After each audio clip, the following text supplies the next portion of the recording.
Welcome guys. Welcome to Mentor Chum. और यहाँ पे हम देखने वाले स्टॉक मार्केट के बारे में पूरा A to Z पूरा सीखोगे।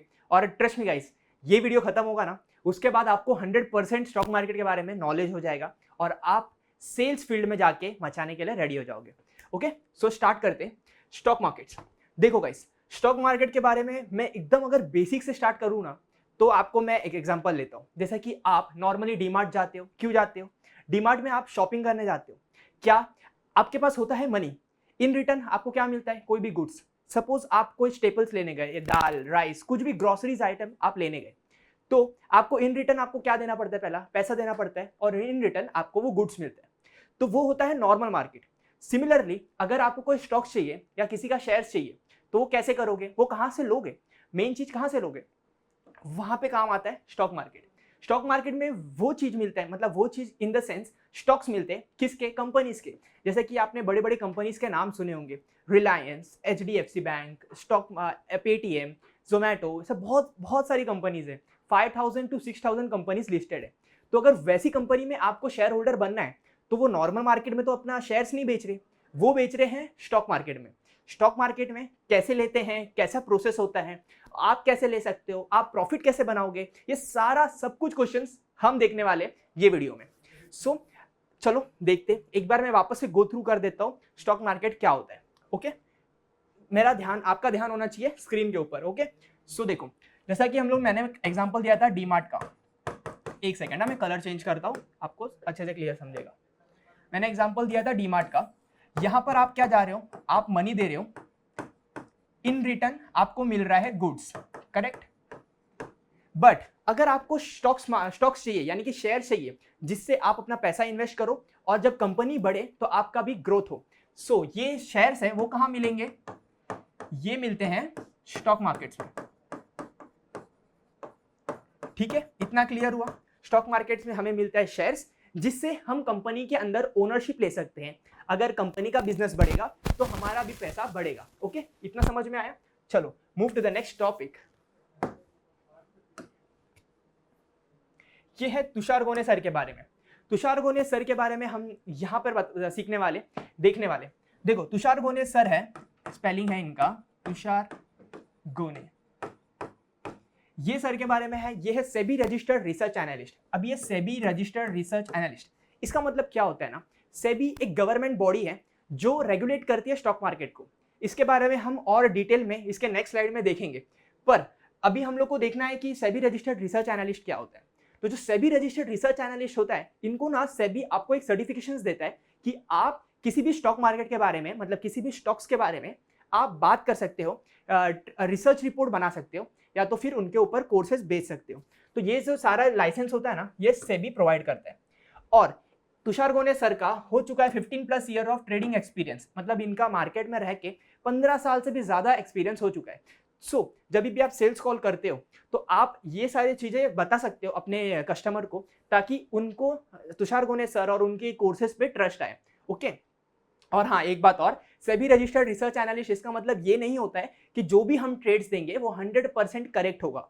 ओके, सो जो भी आपके कस्टमर्स है उनको 100% ऐसा बोल के कभी मत बेचना, because SEBI registered research analyst, इसका मतलब होता है कि हम एक प्रोफेशनल है जो कि हम स्टॉक के बारे में बात कर सकते हैं और उसके बारे में इंफॉर्मेशन शेयर कर सकते हैं। इतना क्लियर है? ओके, ठीक है। फिर एजुकेशन क्वालिफिकेशन देखते हैं।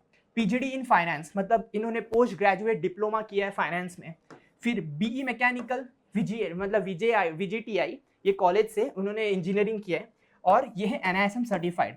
NISM सर्टिफाइड मतलब क्या? सेबी द्वारा एक एग्जाम होता है, वो NISM 15 सर्टिफाइड है। ओके, सो ये सारे क्वालिफिकेशंस है तुषार गोने सर के बारे में, करेक्ट। इसमें किसी को कुछ डाउट मोस्टली नहीं आएगा, बिकॉज ये तो एक थियोरेटिकल पार्ट हुआ। ओके, आगे बढ़ते हैं। Basics of stock markets. Okay, अब यहां पे ध्यान देना। देखो, स्टॉक मार्केट हमने सीखा क्या होता है। स्टॉक मार्केट होता है जहां पे हम जाते हैं बड़ी बड़ी कंपनीज का या छोटी भी कंपनीज का शेयर्स लेने। शेयर्स हम क्यों लेते हैं? बिकॉज अगर वो कंपनी ग्रो करेगी तो हमारा पैसा ग्रो करेगा, इन रिटर्न हमारा वेल्थ क्रिएट होगा। ओके, सो अभी यहां पे ना स्टॉक मार्केट के दो टाइप के मार्केट्स होते हैं। पहला होता है प्राइमरी मार्केट और दूसरा होता है सेकेंडरी मार्केट्स। पहला हम प्राइमरी मार्केट को इन डिटेल समझने वाले, उसके बाद में मैं आपको ले चलूंगा सेकेंडरी मार्केट्स पे। ओके, मैंने यहाँ पे प्राइमरी मार्केट का चार्ट वगैरह क्यों नहीं बनाया है, क्योंकि मैं चाहता हूँ कि आप वो डायरेक्ट मेरे से सीखो, और वो ज़्यादा कुछ है भी नहीं, बहुत ही ईजी रहेगा। ओके, ध्यान देना। अभी मैं एग्जांपल लेता हूँ, सपोज मेरी जो कंपनी है mmtcprivatelimited.com, प्राइवेट लिमिटेड। ओके, ये है। अब ये जो कंपनी है, मेरी कंपनी है, प्राइवेट लिमिटेड है। अब मुझे ना पब्लिक से पैसा उठाना है, तो इसे मैं लेके जाऊंगा MMTC पब्लिक लिमिटेड, यानी कि MMTC लिमिटेड। ठीक है, ये समझ में आया। मैं अपनी कंपनी को प्राइवेट से पब्लिक लेके जाऊंगा। क्यों ले जाऊंगा? क्योंकि मुझे पब्लिक से पैसा उठाना है। अभी आपका मेन सवाल आना चाहिए कि लोगों से पैसा क्यों उठाना है।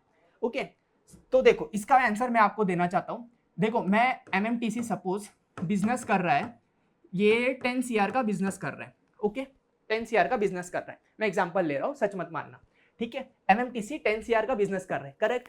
अभी इसके पास ना बहुत सारे अपॉर्चुनिटीज है, बहुत सारे क्लाइंट्स है जो कि ऑर्डर्स दे रहे हैं, but MMTC as a company, इसके पास कुछ लिमिटेड लाइबिलिटीज, मतलब क्या होता है ना, सारे रिसोर्सेज 100% नहीं होते। हमें जब नए नए बिजनेसेस में एंटर करने पड़ते हैं, तो नए नए ऑफिसेस, नए नए इक्विपमेंट, नए नए सॉफ्टवेयर, बहुत सारी चीज़ें खरीदने पड़ेंगी, तो उसके लिए लगते हैं पैसा, अगेन मनी। तो देखो, अगर MMTC को 10 करोड़ का बिजनेस कर रहा है, बट उसको देने वाले 100 करोड़ के ऑर्डर पेंडिंग है, 100 करोड़ ऑर्डर पेंडिंग है, बट MMTC फुलफिल नहीं कर पा रहा है, जबकि 100 करोड़ के क्लाइंट मतलब देने के लिए तैयार है कि आप मुझे 100 करोड़ का प्रोडक्ट्स दो, और लेकिन MMTC इतना कैपेबल है ही नहीं, वो 10 करोड़ का बिजनेस कर रहा है।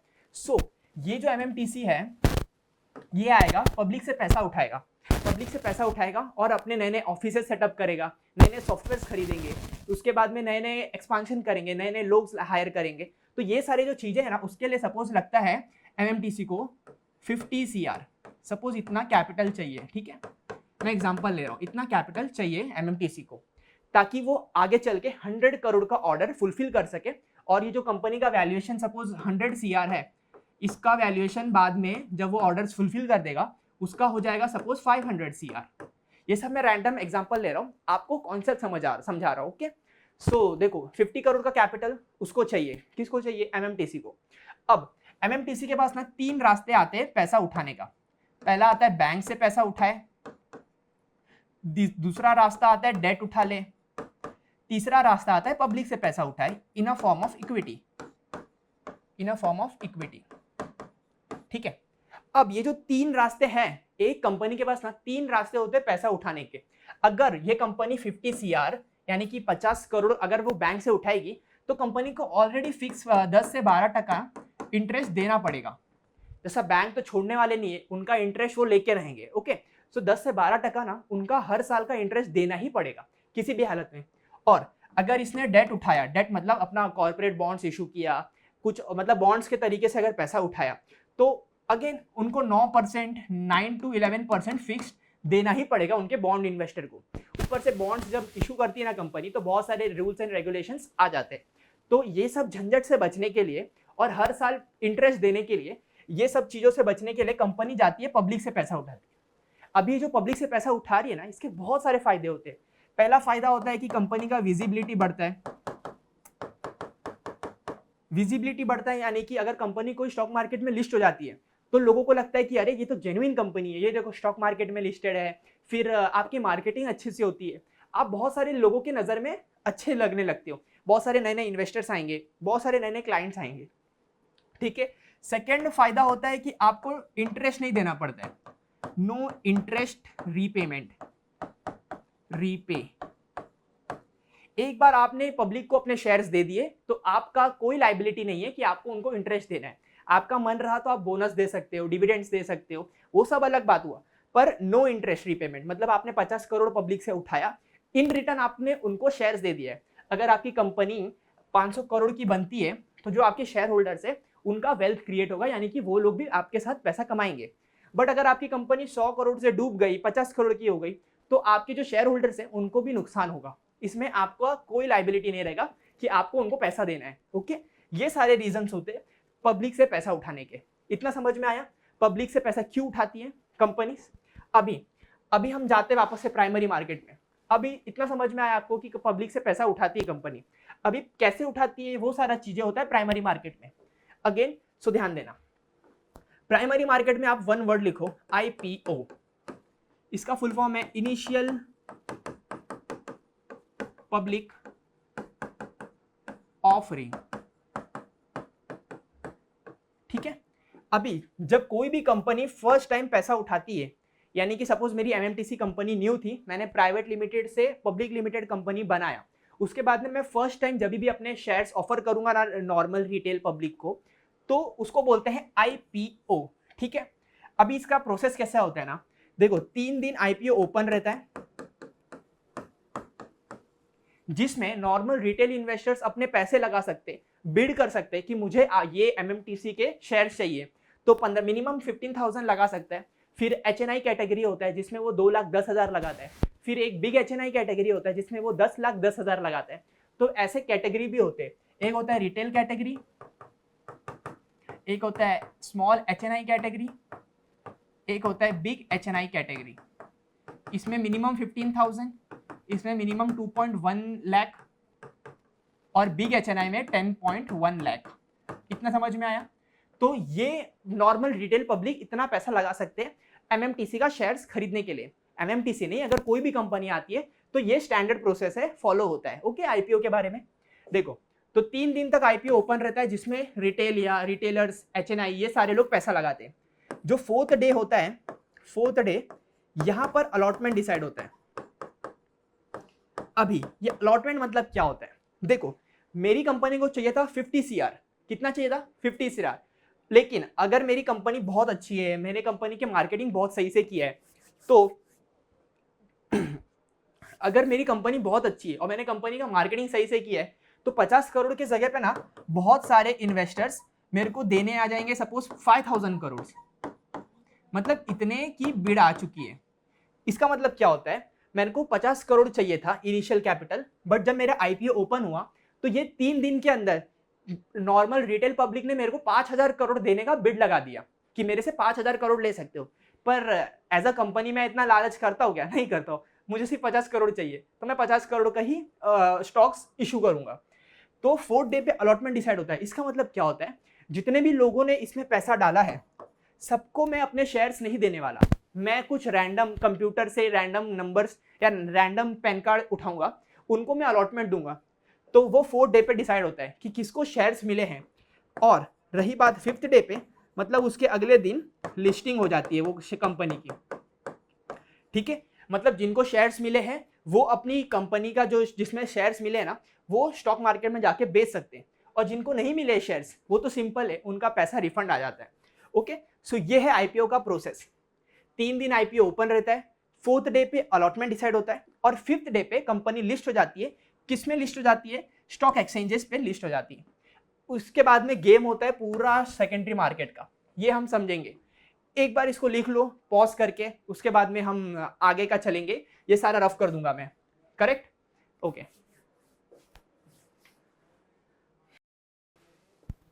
ओके गाइस, सो हो गया आपका लिख के, चलो आगे बढ़ते हैं। मुझसे अभी किसी ने पूछा है कि आईपीओ कैसे लाते हैं। देखो आईपीओ लाने के लिए ना, मैं ये एक बार ये सब रफ कर देता हूं।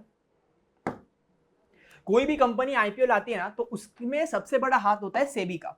अभी सेबी क्या होता है, इसका फुल फॉर्म लिख लेना, securities exchange board of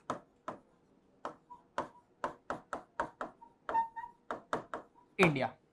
SEBI का फुल फॉर्म होता है ये, securities exchange board of India. अभी सपोज मेरी जो कंपनी है, मैंने एग्जांपल लिया था एमएमटीसी का, तो ये जो एमएमटीसी कंपनी है ना, ये अपने सारे अकाउंट, सारे बैलेंस शीट, सारे प्रॉफिट एंड लॉस, मैं ये बिजनेस क्या करती है, इनके सीए कौन है, इनके फाउंडर्स कौन है, एवरीथिंग अबाउट द कंपनी, सब कुछ एक डॉक्यूमेंट में फाइल करती है, जिसका नाम होता है DRHP। फुल फॉर्म लिखना, ड्राफ्ट रेड हेरिंग प्रोस्पेक्टस। ठीक है, तो ये जो DRHP डॉक्यूमेंट होता है ना, इसके अंदर मेरी कंपनी का A to Z एवरीथिंग, सब कुछ रहने वाला है। मेरे प्रोडक्ट्स क्या है, मेरे क्लाइंट्स कौन है, मेरे कस्टमर्स कहाँ से आते हैं, कितने आते हैं, मेरा प्रॉफिट कितना हो रहा है, मेरा रेवेन्यू कितना है, मेरा लॉस कितना है, मेरा लाइबिलिटीज कितना है, एवरीथिंग, सब कुछ जो भी आप सोच सकते हो ना एक कंपनी के बारे में, सब कुछ रहेगा कौन से डॉक्यूमेंट में, DRHP के। ओके, अब जब कंपनी को IPO लाना होता है तो DRHP सबमिट होता है सेबी के पास। सेबी जो है securities exchange board of India, इनको लेमन टर्म में अगर आपको समझना हो तो इसको आप समझो कि ये पुलिस है स्टॉक मार्केट के। समझ में आया? अभी ये जो पुलिस है ना स्टॉक मार्केट के, ये सारा चेक करेंगे कि ये जो DRHP सबमिट किया है सच में वैसी कंपनी है कि नहीं, एग्जिस्ट करती है कि नहीं, वो बिजनेस करती है, उसका उतना अकाउंट्स में पैसा है, प्रॉफिट है, लॉस है, जो भी है सब वेरीफाई कौन करता है? वेरीफाई कौन करता है? सेबी करता है। एक बार सेबी ने अप्रूवल दे दिया, फिर ये जो कंपनी है स्टॉक मार्केट में आ सकती है। बाकी वो प्रोसेस जो मैंने अभी बताया था वो सारे प्रोसेस फॉलो होंगे, जिसमें 3 दिन का IPO ओपन रहेगा, चौथे दिन पे अलॉटमेंट डिसाइड होगा, 5वें दिन पे वो लिस्टिंग हो जाएगा। ठीक है, क्लियर? अब हम बढ़ेंगे सेकेंडरी मार्केट्स पे। ओके, अब हम यहां से देखने वाले सेकेंडरी मार्केट। ठीक है, देखो सेकेंडरी मार्केट में मेन लाइन लिखा है हमने, existing shares are traded among investors. इसका मतलब क्या होता है? जो भी शेयर्स ऑलरेडी लिस्टेड है शेयर मार्केट में, वो बायर और सेलर के बीच में ट्रेडेड होता रहता है। अभी इसका एग्जांपल मैं देता हूं। अभी जैसा कि रिलायंस का IPO कब आया था? बहुत पहले आया था, 1990 के आसपास आया था, करेक्ट। उसके बाद में जब वो शेयर्स ऑलरेडी लिस्ट हो चुका है तो अभी वो जो रिलायंस कंपनी है वो बार बार अपने शेयर्स तो इशू नहीं कर रही है। तो अभी जो भी बायर है, कुछ सेलर है, इन्हीं के बीच में जो ट्रांजेक्शन हो रहा है बाय सेल, उसी को ट्रेडिंग कहते हैं। और वो जो भी होता है वो कहाँ होता है? सेकेंडरी मार्केट्स में। Is that clear? ओके, आगे बढ़ते हैं। अभी यहाँ पे आपके लिए समझाने के लिए बहुत ही सिंपल सा डायग्राम बनाया है। देखो स्टॉक एक्सचेंज होते हैं, 2 टाइप के स्टॉक एक्सचेंज है, BSE, NSE। BSE मतलब बॉम्बे स्टॉक एक्सचेंज और NSE मतलब national stock exchange. Bombay stock exchange 1875 में फाउंड हुआ था, नेशनल स्टॉक एक्सचेंज 2005 में हुआ था। बॉम्बे स्टॉक एक्सचेंज ना इतना पुराना स्टॉक एक्सचेंज है, एशिया का पुराना स्टॉक एक्सचेंज है। समझ रहे हो? ये है द चर्च गेट में लोकेटेड और ये है BKC में located, BKC Churchgate. Okay, ये रैंडम इंफॉर्मेशन है आपके थोड़ा नॉलेज के लिए, पर ये यहाँ मेन कॉन्सेप्ट यहाँ पर स्टार्ट होता है, स्टॉक एक्सचेंज। अभी जैसे कि एक्सचेंज नाम में क्या है? एक्सचेंज, इसका मतलब क्या होता है? रिटेलर पब्लिक जो रिटेल है इनसे पैसा लेती है, किसको देती है फिर पैसा लेके? ये है सपोज मेरी कंपनी, ओके, मेरी कंपनी यहाँ पे है, ये मनी दे रहा है रिटेलर्स। इन रिटर्न्स जो कंपनी है वो रिटेलर्स को क्या देगी? शेयर्स देगी। ओके, ये है शेयर्स। ओके, सो इनके बीच का जो ट्रांजैक्शन हो रहा है वो कौन परफॉर्म कर रहा है? Stock market. अभी मैंने बताया था कि कंपनी जो इशू करती है IPO में, वो 1 टाइम इशू करती है। उसके बाद में जो सेकेंडरी मार्केट में जो ट्रेडिंग हो रहा है वो बायर और सेलर के बीच में हो रहा है। तो यहाँ पे एक आदमी रहेगा, वो अपना पैसा देने के तैयार है, यहाँ पे दूसरा आदमी है वो अपना शेयर्स देने को तैयार है। ठीक है, तो ये है बायर और ये है सेलर। इनके बीच में जो ट्रांजैक्शन हो रहा है ये कौन कंट्रोल कर रहा है? ये कंट्रोल कर रहा है स्टॉक एक्सचेंज, BSE और NSE। Okay, Bombay stock exchange और नेशनल स्टॉक एक्सचेंज ये कंट्रोल कर रहा है। ये बायर और सेलर के बीच में जो भी लेन देन हो रहा है कौन कंट्रोल कर रहा है? अगेन मैं पूछ रहा हूँ, स्टॉक एक्सचेंज। नाम से समझो, एक्सचेंज मतलब क्या? सिंपल वर्ड, अदला बदली। इनको बेचना है तो इनसे शेयर लिया और इनको खरीदना है, इनसे पैसा लिया, दोनों को अदला बदली कर दिया, इसी को बोलते हैं स्टॉक एक्सचेंज। ओके, इनका काम समझ में आया? चलो आगे बढ़ते हैं। सो ये जो नेशनल स्टॉक एक्सचेंज और बॉम्बे स्टॉक एक्सचेंज, ये दोनों स्टॉक एक्सचेंज है, ये डायरेक्ट रिटेल इन्वेस्टर्स यानी कि ये इन्वेस्टर्स और ट्रेडर्स के बीच में ना डायरेक्ट उनको इन्वॉल्व नहीं करती है। इनके बीच में होते हैं ब्रोकर्स। अभी आपने नाम सुना होगा ज़ेरोधा, ग्रो, एंजल वन, हाँ, और भी बहुत सारे, 5 पैसा, ऐसा मल्टीपल ब्रोकर्स है, Motilal Oswal, Kotak securities, HDFC securities, ऐसे मल्टीपल ब्रोकर्स है जो ये काम करते हैं। मतलब क्या? रिटेल इन्वेस्टर्स इनके पास अकाउंट खुलाते हैं और ये इनको ट्रेड्स देते हैं। मतलब मुझे 10 शेयर्स रिलायंस के चाहिए, 10 शेयर्स रिलायंस का RIL, रिलायंस के मेरे को 10 शेयर चाहिए, तो मैं ब्रोकर को ऑर्डर पंच करूंगा और मेरा ब्रोकर इसके पास आएगा, इनके पास मतलब किसके, एनएससी और बीएससी के पास आएगा वो सेम ऑर्डर लेके। तो अगेन एनएससी बीएससी क्या करते हैं, एक्सचेंज का काम। इसने पैसा दिया, मतलब रिटेल इन्वेस्टर ने ब्रोकर को पैसा दिया, ब्रोकर ने सेम ऑर्डर एनएससी को पंच किया, एनएससी या बीएससी को, उसके बाद में बीएससी ने शेयर्स दिया, इन रिटर्न पैसा रख लिया, तो शेयर्स किसके पास आ गया, रिटेल इन्वेस्टर के पास। ओके, सो ये ऐसा काम करता है सेकेंडरी मार्केट्स। एक बार मैं रफ कर देता हूं, या तो फिर आप इतना लिख लो, इसके बाद में मैं रफ कर देता हूं और उसके बाद में थोड़ा सा क्विक रिवीजन ले लूंगा। ओके,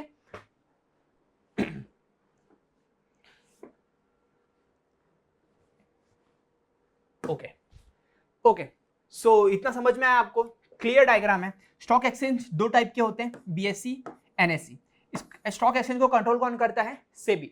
ओके, ये डायरेक्ट इंटरैक्ट नहीं करते इन्वेस्टर से, ये इनके होते हैं ब्रोकर्स। ब्रोकर्स मतलब क्या, ज़ेरोधा, ग्रो, एंजल वन, दलाल, वैसे होते।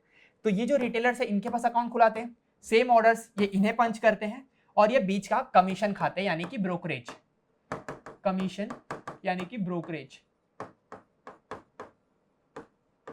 ठीक है, तो सेकेंडरी मार्केट ऐसा काम करता है, यहाँ पे जो एग्जिस्टिंग शेयर्स है वही इन्वेस्टर्स के बीच में ट्रेडिंग होता रहता है। क्लियर, ये होता है स्टॉक मार्केट। आगे बढ़ते हैं। ओके, अब यहां से हम देखने वाले हैं इंडेक्सेस। अब यहां से हम थोड़ा देखेंगे ऑप्शंस क्या होते हैं, इंडेक्स क्या होता है, निफ्टी, बैंक निफ्टी क्या होता है, कॉल ऑप्शन, पुट ऑप्शन क्या होता है, ये सब देखेंगे। Okay, so ready. Okay guys, so यहां तक हम लोग ने स्टॉक मार्केट के बारे में A to Z सीखा है। अब यहां से हम आपका ऑप्शन सिखाएंगे कि ऑप्शंस क्या होता है, बेसिक से दिखाएंगे। ओके, ये जो चार्ट है ना, इसको देख के डरो मत, मैं आपको इजीली एकदम एक से एक चीज समझाने वाला हूँ। ओके, सो स्टार्ट कर दें। पहला है ये देखो इंडेक्स। अब ये इंडेक्स मतलब क्या होता है, इंडेक्स हम लोग उसको बोलते हैं ना जहाँ पे हम लोग एक कलेक्शन बनाते हैं किसी भी एक चीजों का, उसको बास्केट बनाए, उसको बस हम लोग ने नाम दे दिया है इंडेक्स। ठीक है, अभी हम लोग ने सेकेंडरी मार्केट में देखा था दो टाइप के एक्सचेंज होते हैं, एनएससी और बीएससी। मैंने यहाँ पे लिखा है एनएससी, एनएससी, एनएससी, और यह है बीएससी, बीएससी। ओके, सो दो टाइप के एक्सचेंज हमने देखा था, एनएससी, बीएससी, वो आपके सामने ये है। अभी ये जो एक्सचेंजेस है ना, इसके इन्होंने कॉन्ट्रैक्ट्स बनाया जिसके ऊपर बाइंग और सेलिंग यानी कि ट्रेडिंग होता है। अभी वो कॉन्ट्रैक्ट कैसे दिखते हैं, क्या होते हैं, वो सब यहाँ पर है। देखो, एनएससी का कॉन्ट्रैक्ट होता है निफ्टी 50। एनएससी के एक कॉन्ट्रैक्ट्स नहीं होते, बहुत सारे कॉन्ट्रैक्ट्स होते हैं, पर मेनली जो जहां पे 3 कॉन्ट्रैक्ट्स है वो यहाँ पर है, Nifty 50, bank Nifty, Fin Nifty. Okay, अभी निफ्टी 50 में क्या होता है ना, पूरे मार्केट का, यानी कि एनएससी में कम से कम 3000 स्टॉक्स है और बीएससी में 5000 प्लस स्टॉक्स है, ऐसा। तो इतने सारे स्टॉक्स ऑलरेडी लिस्टेड है, यानी कि 3000 से ज्यादा कंपनीज एनएससी में लिस्टेड है। ओके, सो उनमें से जो टॉप की 50 कंपनीज है, टॉप 50 कंपनीज याद रखना। ठीक है, जो टॉप के 50 कंपनीज है, अभी टॉप के 50 कंपनीज किस बेसिस पे कैलकुलेट होते हैं, वो कैलकुलेट होते हैं market capitalization, market capitalization. Okay, इसका फॉर्मूलाज होता है जितने शेयर्स वो कंपनी आईपीओ के टाइम रेस मतलब रिलीज की है इनटू करंट मार्केट प्राइस, जो भी उसका करंट मार्केट प्राइस चल रहा होगा। तो सपोज टीसीएस ने 1 करोड़ शेयर्स इशू किए थे और अभी उसका वैल्यू चल रहा है 3000, तो वो जो है ना वो कम से कम 3 लाख करोड़ की कंपनी तो बन चुकी है। मैंने एग्जांपल लिया है। ओके, सो मार्केट कैप के हिसाब से कंपनीज का शॉर्टलिस्ट किया जाता है और वो जो टॉप की 50 कंपनीज है वो किस में आती है, निफ्टी 50 में आती है।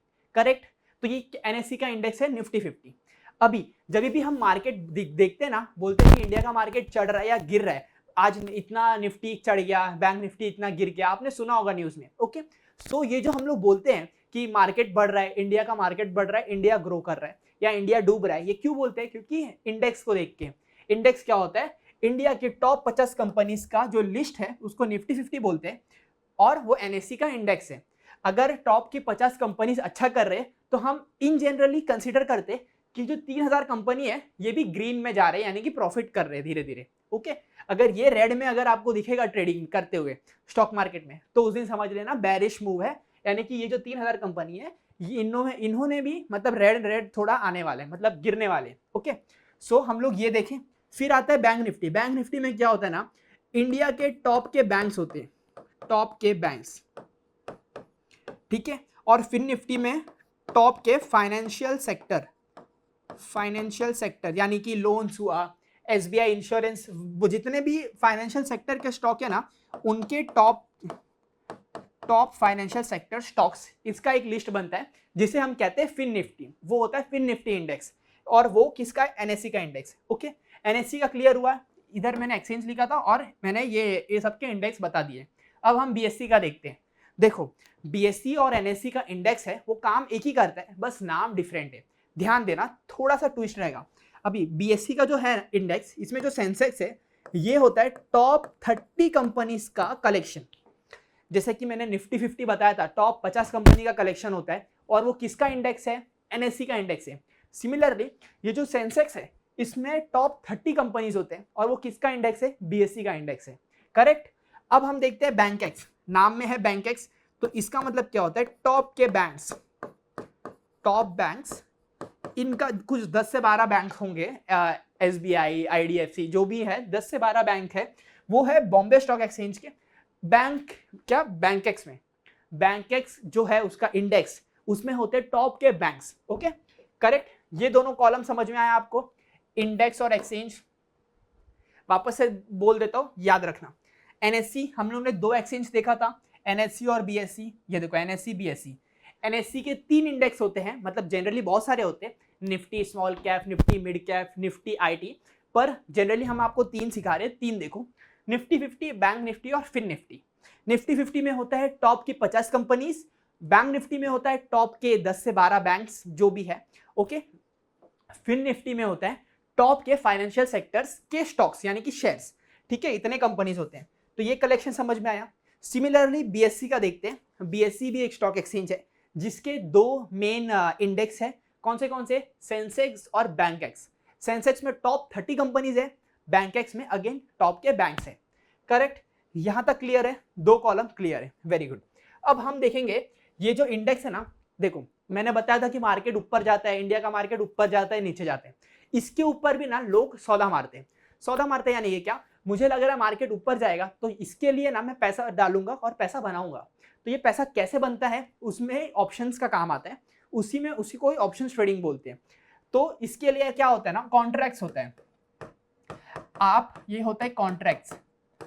आप direct trading Nifty bank Nifty में नहीं कर सकते हो, इसका कॉन्ट्रैक्ट्स होता है। अभी कॉन्ट्रैक्ट क्या होता है वो आपको नेक्स्ट स्लाइड में बताऊंगा। आपको कैलकुलेशन भी करना सिखाऊंगा कि प्रॉफिट और लॉस कैसे निकालते हैं, फिर आपको मैंने चार्ट पे दिखाऊंगा और ऑप्शन चेन भी दिखाऊंगा। सो बहुत ही इंटरेस्टिंग रहेगा, बहुत ही ज्यादा सीखने मिलेगा, ध्यान देना। अभी ये जो कॉन्ट्रैक्ट्स है ना, ये हर एक्सपायरी डे पे, हर जो एक्सपायरी डे है वहां पे उसका वैल्यू 0 हो जाता है। इतना क्लियर है?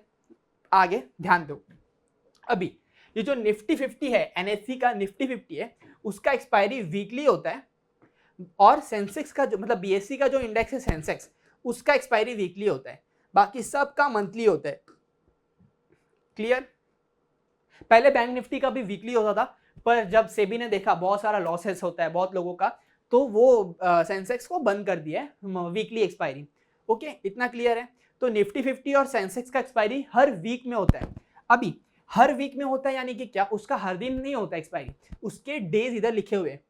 एनएससी का निफ्टी 50 का जो इंडेक्स है वो हर हफ्ते के थर्सडे में एक्सपायर होता है। अगेन वीकली एक्सपायरी सेंसेक्स होता है, वो कौन से दिन पे होता है, वो ट्यूसडे पे होता है। Is that clear? अभी हम लोग जो यहाँ पे स्टूडेंट ग्रुप को ट्रेड्स देते हैं, डेमो ट्रेड्स देते हैं सीखने के लिए, जब भी आप उनको कोर्स बेचोगे ना, तो हम लोग उनको 1 मंथ का स्टूडेंट ग्रुप एक्सेस देते हैं। तो उसमें हम लोग डेमो ट्रेड्स देते हैं, जिसमें आपके जो कस्टमर्स है, जो एनरोल स्टूडेंट्स हैं, वो ट्रेड्स लेके देख सकते हैं कि हमारा प्रॉफिट होता है कि नहीं, कैसे हम ट्रेड्स देते हैं, मतलब वो प्रैक्टिस कर सकते हैं, और वो अब चाहे तो अपना रियल मनी डाल सकते हैं। ओके, सो हम लोग जो मेनली ट्रेड्स देते हैं वो किसका देते हैं, ज्यादातर निफ्टी का देते हैं या तो सेंसेक्स का देता है। क्यों? क्योंकि इनके एक्सपायरी वीकली होते हैं, तो जिनका एक्सपायरी वीकली होता है ना, उसमें वोलेटिलिटी रहता है, तो पैसा ज्यादा बनेगा, जल्दी बनेगा, तो वो ऊपर नीचे ज्यादा होता है और पैसा बनता है। ओके, सो इतना समझ में आया, इन दोनों का एक्सपायरी डे समझ में आया। अभी बैंक निफ्टी का एक्सपायरी कब होता है, हर महीने के लास्ट के ट्यूसडे में। सिमिलरली बैंकेक्स का एक्सपायरी कब होता है, हर महीने के लास्ट के ट्यूसडे में। फिर निफ्टी का कब होता है, हर महीने के लास्ट के थर्सडे में। इतना क्लियर है? ठीक है, तो हमने 4 कॉलम अच्छे से समझ लिया। अब ये जो है लॉट साइज, लॉट साइज मतलब क्या होता है, जैसा कि मैंने बताया कॉन्ट्रैक्ट्स आप बाय सेल करते हो जिसमें आपका प्रॉफिट और लॉस होता है, ठीक है। अभी लॉट साइज क्या है, ये फिक्स रहता है। जैसा निफ्टी 50 का 75 यानी कि 1 लॉट इक्वल टू 75 क्वांटिटी, ठीक है। वैसे 2 लॉट्स अगर मैं बोलूं तो कितने क्वांटिटीज होंगे, 150। इसका मतलब क्या होता है, यहाँ पे आप 1 2 3 10 15 ऐसे कॉन्ट्रैक्ट नहीं ले सकते हो, इसमें आपको 75 लेने ही पड़ेंगे, यानी कि 1 लॉट। आप फिर जब 1 लॉट, सपोज एग्जांपल लेता हूं, ये जो कॉन्ट्रैक्ट है इसका वैल्यू अगर 100 रुपए चल रहे हैं तो आपका 1 लॉट का इन्वेस्टमेंट अमाउंट हुआ 7,500 इंटू 75 किया मैं तो कितना हुआ 7.5K, करेक्ट। तो 7,500 रुपए लगेंगे आपको 1 लॉट खरीदने के लिए, किसका, निफ्टी 50 का। Clear, okay. सो इतना लगा।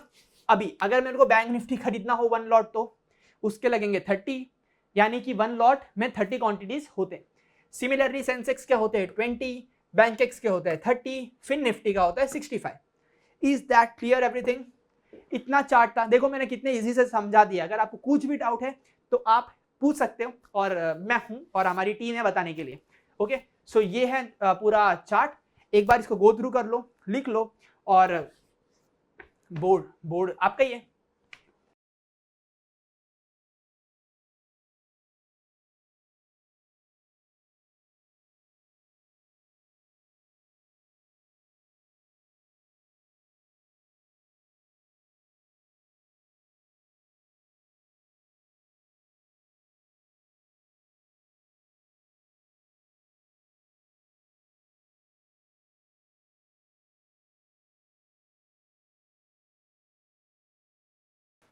ओके गाइस, सो हमने यहाँ से देख लिया ऑप्शंस क्या होते हैं, हमने पांचों कॉलम अच्छे से समझ लिए हैं।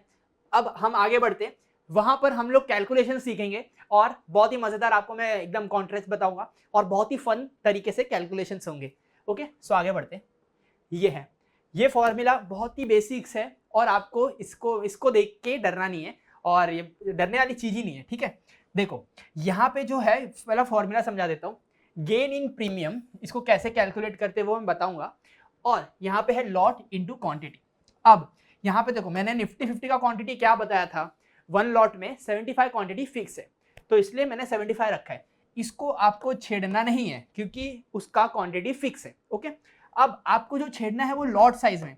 कोई अगर आपको 1 लॉट में ट्रेडिंग करना है तो कम पैसा लगेगा, 2 लॉट्स में करना है तो थोड़ा और पैसा लगेगा, 3 लॉट्स में करना है तो वैसे वैसे पैसा बढ़ते जाएगा। अभी 1 लॉट मतलब क्या, 75 क्वांटिटी, 2 लॉट्स मतलब क्या, 2 इंटू 75। वैसे ही 3 अगर मैं बोलूँ तो क्या होगा, 3 इंटू 75, करेक्ट। तो हम लोग, जैसा कि मैंने बताया था कि हम जो स्टूडेंट ग्रुप आते हैं, स्टूडेंट्स लोग आते हैं, एनरोल करते हैं हमारे कोर्सेज में, उनको हम लोग 1 मंथ का स्टूडेंट ग्रुप का एक्सेस देते हैं, करेक्ट, याद है ना आपको। ओके, सो जो 1 मंथ का स्टूडेंट ग्रुप का एक्सेस देते हैं ना, उसमें हम लोग कुछ डेमो ट्रेड्स देते हैं। अभी वो डेमो ट्रेड्स क्या होते हैं, निफ्टी 50, बैंक निफ्टी, इन सब के ही होते हैं। ओके, तो हम लोग जो निफ्टी 50 के डेमो ट्रेड्स देते हैं वो हमेशा 2 लॉट्स के लिए देते हैं, यानी कि जनरल स्टेटमेंट 2 लॉट्स का ट्रेड्स देते हैं। इसलिए मैंने इसको थोड़ा सा बोला है अभी के लिए फिक्स रखो, और वैसे भी 75 क्वांटिटी ये फिक्स ही रहने वाला है आपका। बट अगर आपको 1 लॉट से करना है तो भी कर सकते हो, 3 लॉट से करना है तो भी कर सकते हो। बट मैंने यहाँ पे जैसे हम लोग डेमो ट्रेड्स देते हैं, हमारी जो इक्विटी रिसर्च की टीम है हमारी, तो वो जो ट्रेड्स देती है वो 2 लॉट्स के लिए देती है, इसलिए मैंने इसको कहा है कि फिक्स रखो। ओके, अब यहाँ पे गेन इन प्रीमियम क्या होता है वो समझेंगे, मैं इसको रफ कर देता हूँ, और गेन इन प्रीमियम पे ध्यान देना। ओके, चलो ध्यान दो। अभी मैंने बताया था कि वो निफ्टी 50 में हम लोग ट्रेडिंग कर सकते हैं, किस कौन से चीजों पे ट्रेडिंग होता है, उसके कुछ कॉन्ट्रैक्ट्स होते हैं जो कि हर एक्सपायरी डे पे ना वो 0 हो जाता है।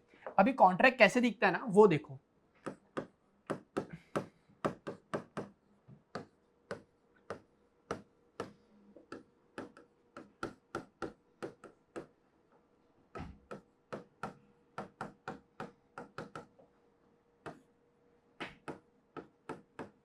ये देखो ऐसा दिखता है कॉन्ट्रैक्ट। अगर आप अपना ज़ेरोधा, ग्रो कुछ भी ओपन करके अगर आप ये टाइप करोगे ना तो आपको समझ में आ जाएगा कि कॉन्ट्रैक्ट क्या दिखता है। अभी ये निफ्टी क्या है, करेक्ट, इंडेक्स है। ऐसा निफ्टी होगा, बैंक निफ्टी होगा, सेंसेक्स होगा, तो इसमें होता है निफ्टी, ये होता है इंडेक्स। ये क्या है, इसको बोलते हैं स्ट्राइक प्राइस, स्ट्राइक प्राइस, ठीक है। ये होता है कॉल ऑप्शन या पुट ऑप्शन, कॉल ऑप्शन या पुट ऑप्शन, ठीक है, पुट ऑप्शन। अभी ये सीपी क्या है एक बार वो समझ लो। अगर सपोज मैं एग्जांपल लेता हूं, ये एग्जांपल है, मार्केट अभी है 24,000 में, ठीक है। आपने मार्केट खोला, ट्रेडिंग व्यू खोला, उस पे निफ्टी खड़ा है किस पे, 24,000 पे, ठीक है। अब अगर आपको लगता है कि मार्केट यहां से ऊपर जाएगा, यानी कि 24,200, 24,300 ऐसे लेवल पे जाएगा, तो आप क्या बाय करोगे, सी बाय करोगे, कॉल ऑप्शन, अगर आपको लगता है मार्केट ऊपर जाएगा। और अगर आपको लगता है कि मार्केट नीचे जाएगा, यानी कि 23,800, 23,600 ऐसा पे आएगा, तो आप क्या बाय करोगे, पुट ऑप्शन। ये होता है मार्केट नीचे जाने के लिए, क्लियर। तो ये याद रखना, कॉल ऑप्शन होता है अगर आपका व्यू है मार्केट ऊपर जाएगा तो आप कॉल ऑप्शन का कॉन्ट्रैक्ट बाय करोगे, और अगर आपको लगता है कि मार्केट नीचे जाएगा तो आप कौन सा कॉन्ट्रैक्ट बाय करोगे, पुट ऑप्शन, ठीक है। ये क्लियर हो गया, मैं इसको रफ कर देता हूं, ये तो रहने देता हूं फिलहाल के लिए। अभी ये जो 17 अप्रैल लिखा है, ये क्या है, ये है एक्सपायरी का दिन, यानी कि निफ्टी के हर हफ्ते का लास्ट का थर्सडे, ये होता है एक्सपायरी डे। सब इंडेक्स का एक्सपायरी अलग अलग है, जैसे कि सेंसेक्स का ट्यूसडे है, करेक्ट, तो वैसे ही निफ्टी का ये क्या बताया था मैंने, थर्सडे को है ना, तो 17 अप्रैल, ठीक है। ये मैंने एग्जांपल लिखा है, 17 अप्रैल थर्सडे था या नहीं, हाँ था, 17 अप्रैल थर्सडे था, ओके। सो ये एक्सपायरी डे है, और ये जो प्राइस है इसको हम लोग बोलेंगे प्रीमियम, प्रीमियम या तो लास्ट ट्रेडेड प्राइस, एलटीपी मतलब लास्ट ट्रेडेड प्राइस, ठीक है। तो ये ऐसा दिखता है आपका कॉन्ट्रैक्ट, एक बार लिख लो इसको, फिर हम आगे बढ़ेंगे, ये समझेंगे कि गेन इन प्रीमियम क्या होता है। और इसको समझाने के लिए ना बेस्ट मैं आपको एक सम से समझाऊंगा, मतलब एक क्वेश्चन रहेगा जिसको हम सॉल्व भी करेंगे, फिर आपको ये एकदम अच्छे से क्लियर हो जाएगा। कॉन्ट्रैक्ट समझ में आया आपको, ये ऐसा दिखता है कॉन्ट्रैक्ट। अगर आप अपना ज़ेरोधा ओपन करोगे, ये टाइप करोगे, तो ऑब्वियसली आपको ये कॉन्ट्रैक्ट दिख जाएगा, जिसका प्राइस ये ऊपर नीचे होता रहेगा। अगर आप मार्केट चालू है तो इसका भाव ऊपर नीचे होता रहेगा, पर ये कॉन्ट्रैक्ट ऐसा दिखता है, ठीक है। अभी हम सम सॉल्व करेंगे, पहला ये लिख लो, मैं वेट कर रहा हूं।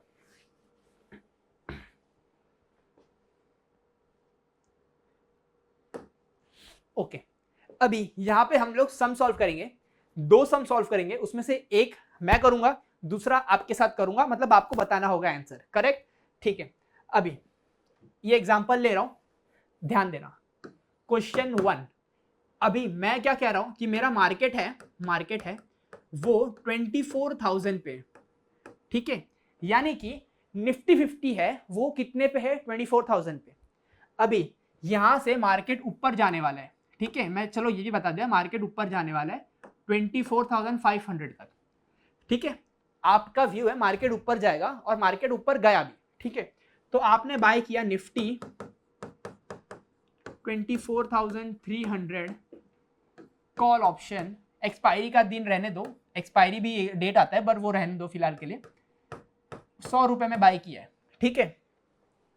अभी आपने ये बाय किया, अभी आपका कंफ्यूजन होगा कि मार्केट मैंने ये लिखा है लेकिन इधर मैंने 300 लिखा है, ये सब क्या है। ये जो 300 है ना, इसको स्ट्राइक प्राइस बोलते हैं। जैसे जैसे अभी देखो, आपको मैं ऑप्शन चेन भी दिखाऊंगा, वो स्ट्राइक प्राइस क्या होता है कि आपने वो लेवल पे सौदा मारा है, इसका कुछ ज्यादा सिग्निफिकेंस नहीं है। आपका जो मेन सिग्निफिकेंस है वो सीई और पीई का है। अगर आपने सीई खरीदा है और मार्केट ऊपर गया है तो आपको प्रॉफिट होगा, बट अगर आपने सीई खरीदा है और मार्केट नीचे गया है तो क्या होगा, लॉस होगा, ठीक है। वैसे ही सिमिलर, अगर आपने मार्केट पीई खरीदा है, मार्केट नीचे गया है तो आपका क्या होगा, प्रॉफिट होगा, और अगर पीई खरीदा है, मार्केट ऊपर चला गया तो क्या होगा, लॉस होगा, ठीक है। तो यहां पे समझ में आया, आपने सीई खरीदा है, कितने रुपए पे खरीदा है, 100 रुपए पे। कितना लॉट खरीदा है, ये इतना, 2 लॉट खरीदा है, ठीक है। फिलहाल के लिए 1 लॉट समझते हैं, अभी एग्जांपल ले रहा हूं तो 1 लॉट, लेकिन हम जब कैलकुलेशन करेंगे तभी 2 लॉट से करना, ठीक है, आपका कैलकुलेशन होगा। अभी मैंने 100 रुपए का खरीदा है 1 लॉट। अभी मार्केट चल के बढ़ा, मतलब 2 घंटे बाद आपने देखा मार्केट यहाँ पे 24,500 पे, तो इसमें प्रॉफिट होना चाहिए, लॉस होना चाहिए, बताओ। आपने सी बाय किया है और मार्केट ऊपर चला गया है, तो इसमें होना चाहिए प्रॉफिट, करेक्ट, ठीक है। तो प्रॉफिट हुआ। अभी सपोज जब मार्केट यहां से यहां पे चला गया, यानी कि 24,500 पे चला गया, तो इसका जो प्राइस है वो बढ़ के हो गया 150, आपने 100 रुपए का कॉन्ट्रैक्ट खरीदा था, मार्केट आपके डायरेक्शन में गया तो उसका प्राइस हो गया 150। तो यहाँ पे जो डिफरेंस है, कितने पॉइंट्स का डिफरेंस है, वो है 50 पॉइंट्स। ठीक है, तो 50 पॉइंट्स का आपको वहां पे गेन हुआ है, तो इसको उठा के फॉर्मूला में पुट कर दो, 2 × 75 इज इक्वल टू जो भी आएगा वो आपका प्रॉफिट होगा। ये कितना आएगा 107, ये आएगा 7,500। ठीक है, तो ये जो 7,500 आया है ना, ये आपका प्रॉफिट होगा। ऐसा कैलकुलेशन होता है, प्रॉफिट एंड लॉस कैलकुलेशन समझ में आया, ऐसा कैलकुलेशन होता है।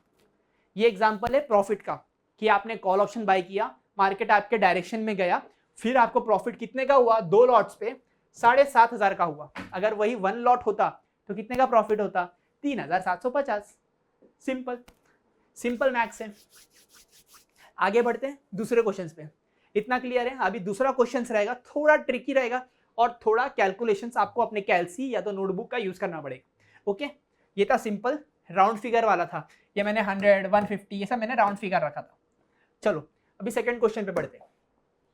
सेकंड क्वेश्चन मैं ट्रिकी दे रहा हूँ, अपने मन से दे रहा हूँ। Okay, so second question example लेते हैं, मार्केट चल रहा है 24,340, इस पर मार्केट है, आपने जाके बाय कर लिया 24,300 का पुट ऑप्शन। ठीक है, आपने पुट ऑप्शन बाय किया जिसका प्राइस है ₹68 प्राइस है।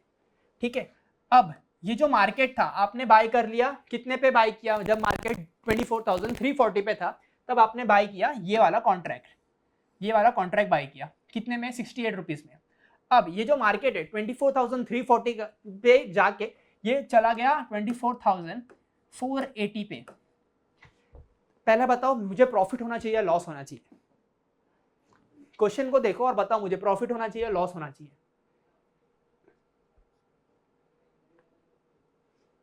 लॉस होना चाहिए। क्यों लॉस होना चाहिए? ध्यान दो, यहां पे हमने बाय किया ये वाला कॉन्ट्रैक्ट, मैंने क्या कहा था, ये इररेलेवेंट है फिलहाल के लिए। हमने ये जो पी बाय किया है, इसका मतलब क्या होता है, मेरा व्यू था कि मार्केट यहां से नीचे गिरेगा, पर ऐसा हुआ क्या, नहीं हुआ, मार्केट वहां से ऊपर चला गया, यानी कि 24,480 पे चला गया। ठीक है, तो इसमें हमारा लॉस होगा। अभी एग्जांपल लेते हैं, ये गिर के 51 पे आ गया, तो मुझे बताओ कितने का लॉस हुआ, ये मेरा क्वेश्चन है। वीडियो पॉज करके आप कैलकुलेट कर सकते हो, तो उसका आंसर मैं बताऊंगा।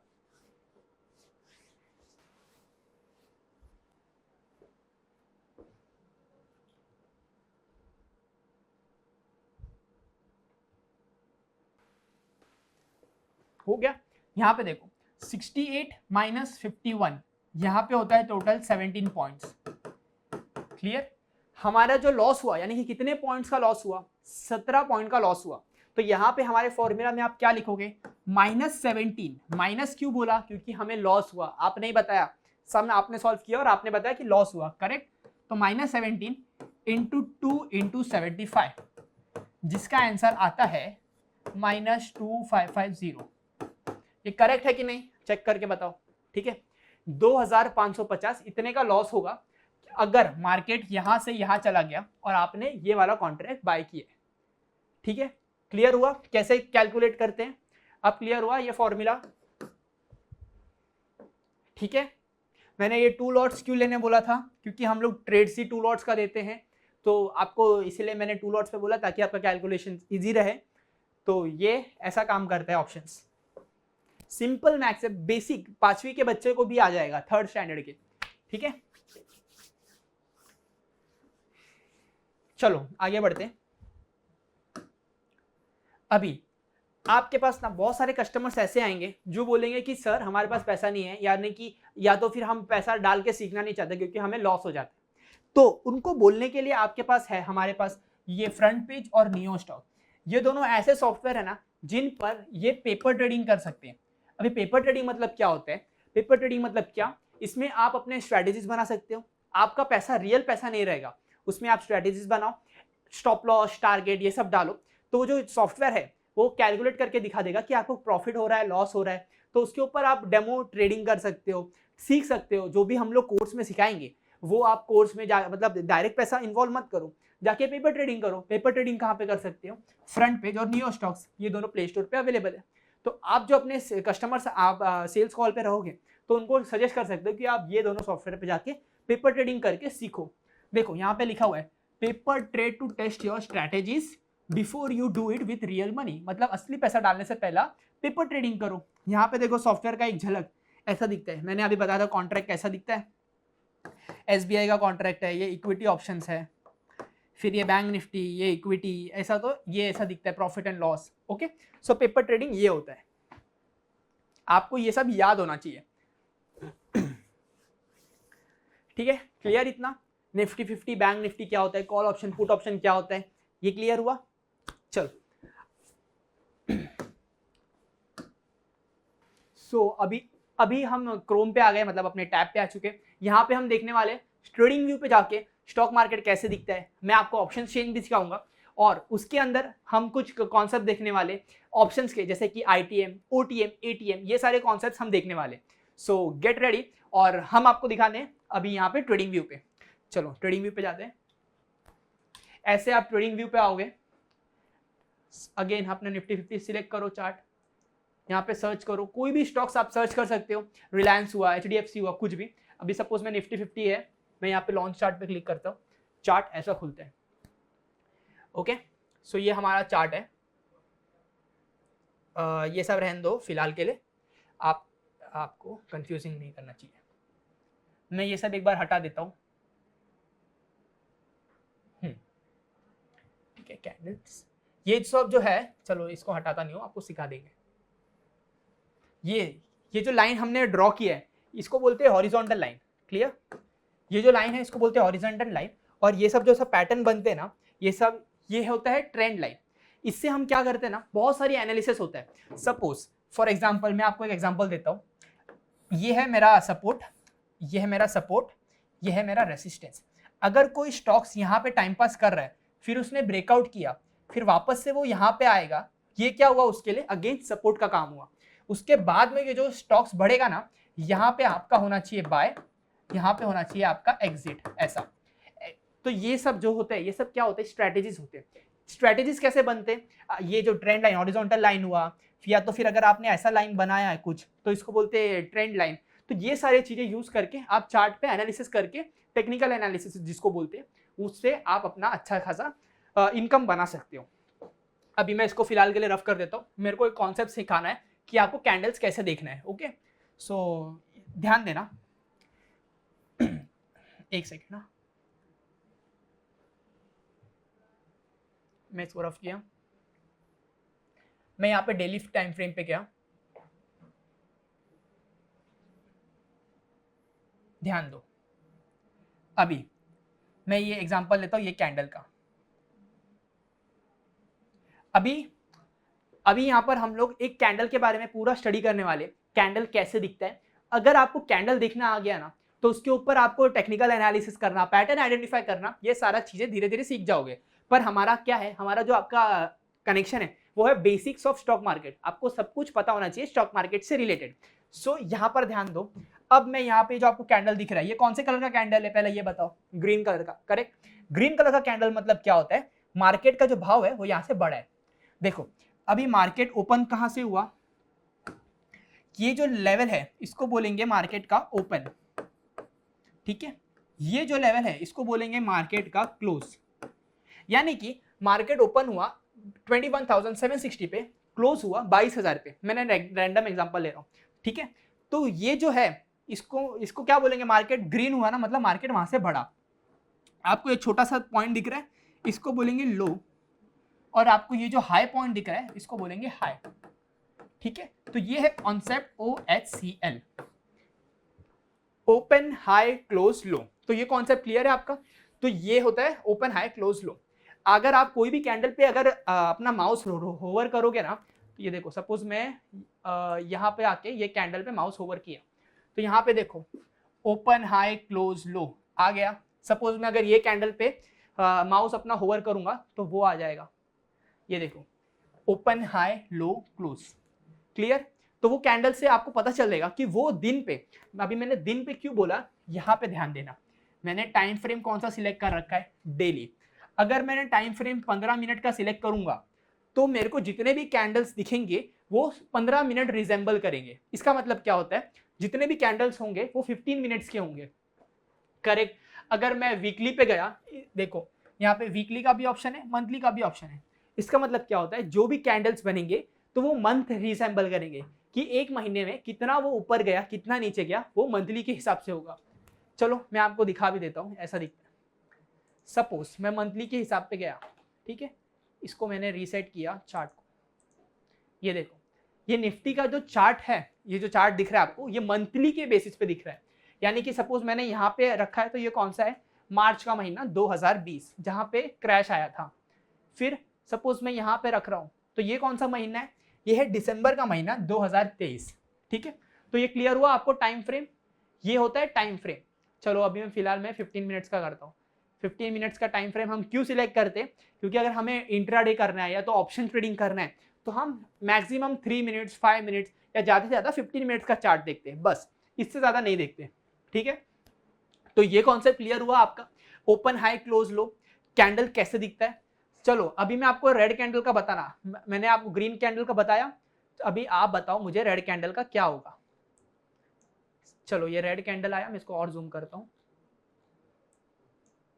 ओके ओके, ये देखो ये रेड कैंडल है, ये हुआ हाई, हाई और लो हमेशा सेम होगा, ग्रीन और ये आएगा लो, चाहे वो कैंडल ग्रीन होने दो या रेड होने दो, हाई और लो सेम रहेगा। बट जो फर्क है ना वो क्या होगा, इसका ओपन और क्लोज का, ये जो पॉइंट है ये हुआ ओपन और ये वाला जो पॉइंट है ये हुआ क्लोज। ग्रीन कैंडल में ओपन नीचे था, क्लोज ऊपर था, बट रेड कैंडल में ओपन ऊपर है और क्लोज नीचे है। क्यों ऐसा, क्योंकि वो रेड कैंडल है, सिंपल, मार्केट वहां से गिरा है। ओके क्लियर हुआ, ओपन हाई क्लोज लो। फिर हम ऑप्शन चेन पे बढ़ेंगे, ये मैं रफ करता हूं, तो ये देखो ट्रेडिंग व्यू ऐसा दिखता है। अगर सपोज मैं दूसरा स्टॉक, सपोज आपको रिलायंस दिखाता हूं, एक सेकंड ना, रिलायंस दिखाता हूं आपको कैसा,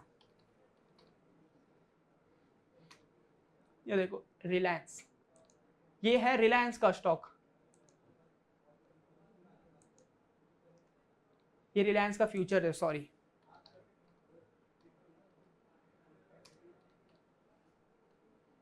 ये है रिलायंस इंडस्ट्रीज, ये है रिलायंस इंडस्ट्री का स्टॉक। ऐसा रिलायंस इंडस्ट्री परफॉर्म किया है, पिछले 1 साल से गिर रहा है, वो बात वो आप कैसे आइडेंटिफाई किए, टेक्निकल एनालिसिस, आपने चार्ट ओपन किया, दिख गया आपको कि मार्केट का प्राइस क्या था, तो ये ऐसा दिखता है। इसमें आप कोई भी कंपनी जो भी आपके दिमाग में आ रहा है सब डाल के देख सकते हो उसका पैटर्न क्या रहा है, ठीक है। तो ये यहाँ पे खत्म होता है ट्रेडिंग व्यू का ब्रीफ ओवरव्यू। अब हम देखेंगे ऑप्शन चेन। मैंने बताया था आपको स्ट्राइक प्राइस होता है, प्रीमियम्स होते हैं, तो उसका ना ऑप्शन चेन बनता है। ऑप्शन चेन के अंदर भी एक कॉन्सेप्ट होता है, ITM, OTM, ATM, ये सब भी देखेंगे, तो ध्यान देना। अभी ऑप्शन चेन देखने के लिए क्या होता है, यहाँ पे जाओ, यहाँ पे डालो option chain, option chain Nifty आ गया, फर्स्ट वेबसाइट पे जाना, इक्विटीज डेरिवेटिव्स, ये रहा ऑप्शन चेन, ये देखो डेटा। अभी इसको देख के डरो मत, अब मुझे मालूम है आपको बहुत कॉम्प्लेक्स दिख रहा है, पर ये इसको देख के डरो मत, बेसिक से चीज है, मैं आपको बता देता हूँ, बेसिक सा चीज है, ध्यान देना। अभी मार्केट अभी फिलहाल चल रहा है कितने पे, मार्केट एक सेकेंड, अभी जो रिसेंट है वो मार्केट कितने पे चल रहा है वो ध्यान में रखो आप। मार्केट चल रहा है कितने पे, 23,851, ठीक है, यहाँ पे याद है। फिर इसका जो ऑप्शन चेन है ना 23,851 कहाँ पे आ रहा है, वो यहाँ पे रिलाई कर रहा है, यहाँ पर, एक सेकेंड,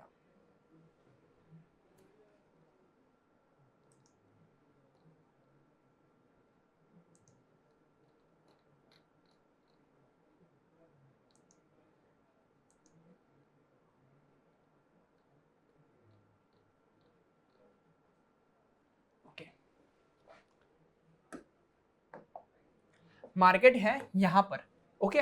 सो अभी देखो कॉल और पुट ऑप्शन में हमने सीखा था, कॉल ऑप्शन मतलब क्या, वहां से मार्केट ऊपर जाएगा, और पुट ऑप्शन मतलब क्या, आपने वो खरीदा अगर आपको लगता है मार्केट नीचे जाएगा। तो जैसे कि देखो अभी फिलहाल मार्केट बंद है तो आपको रॉ मतलब पुराना डेटा दिखेगा, ठीक है। तो ये देखो अब ये हम लोग कॉल ऑप्शन के बारे में समझते हैं। कॉल ऑप्शन मतलब क्या था हमारा कि मार्केट ऊपर जाएगा, करेक्ट। तो यहाँ पे जितने भी कॉल ऑप्शंस है ये 0.005 ऐसा क्यों दिख रहे, क्योंकि जैसे कि अभी हमारा वीडियो शूट हो रहा है 18 अप्रैल यानी कि फ्राइडे, जिसमें गुड फ्राइडे, तो मार्केट यहाँ पे बंद है। और ये जो है ये डेटा है थर्सडे का। थर्सडे को मैंने कहा था कि निफ्टी का एक्सपायरी होता है और जितने भी कॉन्ट्रैक्ट्स है जहां पे मार्केट नहीं पहुंचा है वो जीरो हो जाते हैं। यहाँ पे दिख रहा है जीरो, ये सारे जीरो है, ठीक है। अभी यहाँ पे ध्यान देना, अभी अगला दिन आएगा यानी कि मंडे आएगा ना, तो ये सारे के अंदर प्रीमियम्स आ जाएंगे, बट इसका जो एक्सपायरी है वो नेक्स्ट थर्सडे को चला जाएगा। इतना क्लियर है। अभी देखो मेरे जो 3 कॉन्सेप्ट है जो मैं बताने वाला हूँ वो है ITM, OTM और ATM। इसका फुल फॉर्म लिख लेना, एक सेकेंड। देखो ITM होता है इन द मनी, OTM होता है आउट द मनी, और ATM होता है एट द मनी। एक बार लिख लो, उसके बाद में ये क्या होता है वो हम डिस्कस करेंगे चार्ट पे, मतलब OI चेन देख के। OI चेन मतलब क्या, ओपन इंटरेस्ट का चेन देख के, ठीक है। क्लियर इतना, मैं रफ करता हूं, ठीक है। यहां पे देखो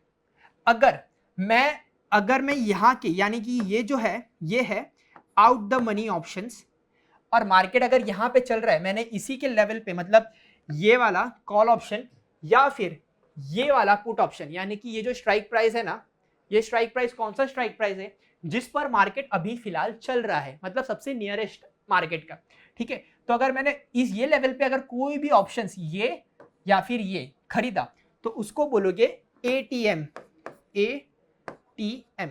चाहे वो कॉल ऑप्शन होने दो या फिर वो पुट ऑप्शन होने दो, ये लेवल को हम लोग बोलेंगे एट द मनी यानी कि ATM।